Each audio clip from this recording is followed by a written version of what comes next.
நமோ நம சிவாய நமக. திருச்சிற்றம்பலம். தென்னாடை சிவனே போற்றி, எந்நாட்டவருக்கும் இறைவா போற்றி போற்றி. இந்த உலகமானது படைக்கப்பட்ட காலகட்டத்தில் இருந்து எல்லா வகை செயல்களும் இரண்டாக எம்பெருமானால் உருவாக்கப்பட்டதாகும். அப்படி இந்த படைக்கப்பட்ட இரண்டு, இரவு என்றால் பகல், உண்மை என்றால் பொய்,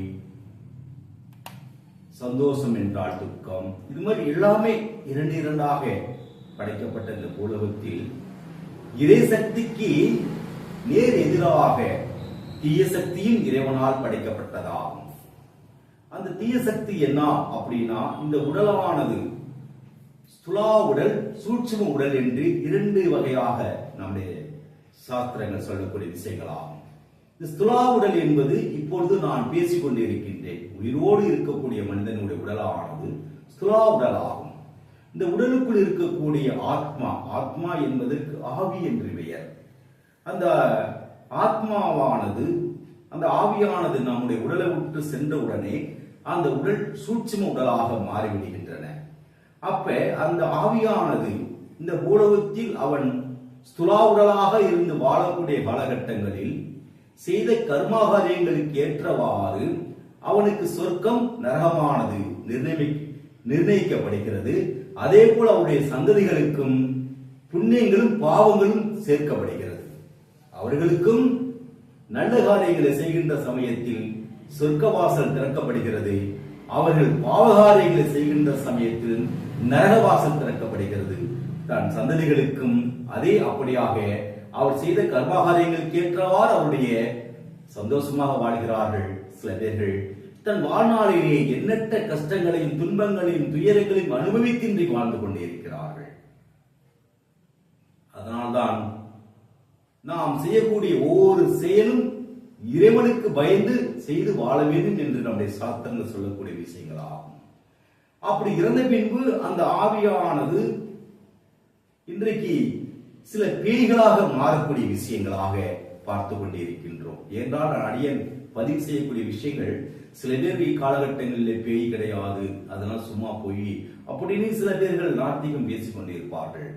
அக்காலகட்டங்களில் பார்த்தோம்னா ஒரு கிராமத்திலே இது மாதிரி சில துஷ்ட ஆவிகள் இருப்பவர்களை அங்க ஊரில் இருக்கக்கூடிய ஆன்மீகத்தில் நிறைந்திருக்கக்கூடிய சில பேர்கள் அவர்களை தூய்மைப்படுத்தி அனுப்பியிருக்கிறார்கள். நான் ஒரே பேத்தியை பார்த்திருக்கின்றோம். நம்முடைய ஆலயத்திலும் அது நடைபெற்றுக் கொண்டிருக்கிறது. அவர்களுக்கு என்ன மருத்துவம் செய்தாலும், எப்படிப்பட்ட ஹாஸ்பிட்டலில் கொண்டு போய் அவர்களை அட்மிட் பண்ணாலும் திருப்பி அவருடைய அது சுழன்று கொண்டே இருக்கும். அப்ப இந்த ஆத்மா ஆவானது எப்படி பேயாக மாறுகிறது? ஆத்மா வேறு, பேய் வேறு ஆகும். இந்த உடலை விட்டு செல்லக்கூடிய அந்த ஆத்மாவானது பேயாக மாறுவதற்கு என்ன காரணம் அப்படின்னு நாம் பார்க்கின்ற பொழுது, இறைவன் படைக்கப்பட்ட உருவாக்கப்பட்ட நாள் முதல் நம்முடைய மரணம் என்பது இறைவனால் நிர்ணயிக்கப்பட்ட விஷயமாகும். அப்படி இறைவனால் நிர்ணயிக்கப்பட்டு ஒருவன் இறக்கின்ற சமயத்தில் அந்த ஆவியானது சொர்க்கம் அல்லது நரகத்திற்கு சென்றுவிடும். அவர் செய்த கர்மாகாரியங்களுக்கு ஏற்றார் போல். அதற்கு நேர்மாறாக தற்கொலை செய்து கொள்ளுதல், விபத்தில் மரணம் அடைதல், கொலை செய்யக்கூடியவர்களுடைய அந்த ஆத்மாவானது என்ன ஆகும் அப்படின்னாக்க, அவருடைய இயற்கை மரணம் வரும் நாள் முதல் அவர்கள் எங்கே இறந்தார்களோ அந்த இடத்தை சுற்றி ஒரு சுற்றுவட்ட பாதையில் சுழன்று கொண்டே இருக்கும் அந்த ஆத்மா. அப்படிப்பட்ட அந்த ஆத்மா என்ன பண்ணும்னாக்க, தன்னுடைய உறவுகளை பார்ப்பதற்கும் தன்னுடைய ஆசைகளை நிறைவேற்றிக் கொள்வதற்கும் தான் இருக்கும் இடத்திற்கு செல்வதற்காக வேண்டி யாரோ ஒருவரை மீடியமாக பயன்படுத்தும். யாரோ ஒருவரை மீடியமாக பற்றி கொள்ளும். அது யாரை பற்றி கொள்ளும் என்றால், பயந்த சுபாவமுடையவர்கள், கோழைதனமாக இருக்கக்கூடியவர்கள், எதையும் எதிர்கொண்டு முடியாத சக்தி இல்லாதவர்களை அந்த ஆத்மாவானது ஒற்றி கொள்கின்றது.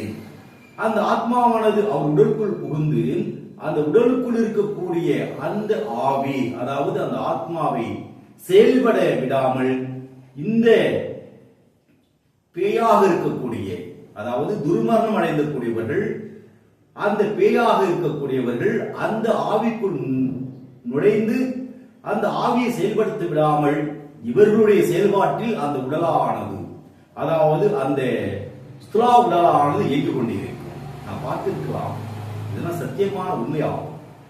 சில பேர்கள் மிகுந்த ஒரு நல்ல ஒரு பெண்மணியாக இருப்பார்கள். அந்த பேயானது இல்லாதவர்கள், இருப்பவர்கள், வசதியானவர்கள் என்று எதையும் பார்க்காது, கொடைதனம் உடையவர்களை பற்றி கொள்ளும். அப்ப அவர் சம்பந்தம் இல்லாமல் என்ன கேட்பார்கள் என்றால், பீடி கொண்டு வாங்க, எனக்கு சிகரெட் கொண்டு வாங்க, சாராயம் கொண்டு வாங்க. புலால் உண்ணாமல் இருப்பார்கள். சில மாமிசங்கள், மாட்டு இறைச்சிகள் எல்லாம் கேட்பார்கள். நமக்கு விஸ்தரமாக இருக்கும். என்னன்னா நம்முடைய ஆலயத்தில் எத்தனை பேர்களை அடியை பார்த்துக் கொண்டிருக்கின்றோம். இப்படிப்பட்டவர்களுடைய உடலுக்குள் புகுந்து அவர்களுடைய வாழ்க்கையை சின்னாபினமாக்கி சிதறடித்து ஒன்றுமே இல்லாமல் ஆக்கிவிடக்கூடியது இந்த துருமரணத்தில் அடையக்கூடிய ஆத்மாக்கள். மருத்துவமனைகளுக்கெல்லாம் சொல்வார்கள், மனநில மருத்துவமனைக்கெல்லாம் கொண்டு சொல்லி வைத்திருப்பார்கள். அவற்றால் ஒன்றுமே பண்ண முடியாது, ஒன்றுமே செய்யவே முடியாது. மீண்டும் அவர்கள் அந்த துஷ்ட தேவதையுடைய விதிகளுக்கு ஏற்ப நடந்து கொண்டே இருப்பார்கள். ஆகையினால் இப்படிப்பட்டவர்களை நாம் எளிதாக என்ன பண்ணலாம் என்றால் கண்டறிந்து கொள்ளலாம். எவ்வாறு இவர்களுக்கு பேய் பிடித்திருக்கிறதா என்பதை எளிதாக நாம் என்ன பண்ணலாம், உணர்ந்து கொள்ளலாம். அதற்கு எண்ணற்ற வகையான உணர்வதற்கு தேவையான நிறைய வகையான இறையர்கள் நிறைந்திருக்கக்கூடிய, இறைவனோடு வாழ்ந்திருக்கக்கூடிய சிலரிடம் நாம் கொண்டு செல்கின்ற சமயத்தில் கட்டாயம் அவர்களை குணப்படுத்தி விடுவார்கள். சத்தியமான உண்மையாகும். எத்தனைதான் அறிவியல் விஞ்ஞானங்கள் விளந்திருந்தாலும் கூட இந்த துஷ்டங்களிடம் மாட்டிக்கொண்டவர்கள் அனுபவித்தான் வாழ்ந்து கொண்டிருக்கிறார்கள். இங்க மட்டுமில்ல, உலக நாடுகள் பூரா சில ஆராய்ச்சிகள் இதை பற்றி தெளிவாக தெளிவுபடுத்தி இருக்கின்றன. ஆகையினால் இப்படிப்பட்டவர்கள் எப்படி அவற்றிலிருந்து வெளிவரலாம், அவற்றிலிருந்து எப்படி மீளலாம் என்பதை அடியன் அடுத்த பதிவில் எம்பெருமான் அருளோடு நம்மை வழிநடத்திருக்கக்கூடிய சிவபெருமானுடைய அருளோடு, ஏனென்றால் அவர் மயானத்தின் தெய்வமாவார். சிவபெருமான் மயானத்திலிருந்து நம்மை அருள்பாலிக்கக்கூடிய தெய்வமாவார். அவரால் மட்டுமே அடித்து துரத்த முடியும். அப்படி வல்லமையுடைய ஒரு எம்பெருமான் ஈசன் ஆவார். ஆகையினால் எல்லோருக்கும் சிவனருளும் சிவபாக்கியம் கிடைத்து சிறப்புற்று வாழ சதாசிவன் அருள்புரியட்டும். அடுத்த பதிவிலே அதனை எவ்வாறு வெளிக்கொண்டாரலாம், எவ்வாறு கண்டறியலாம் என்பதை அடியை பதிவு செய்து கொள்கிறேன்.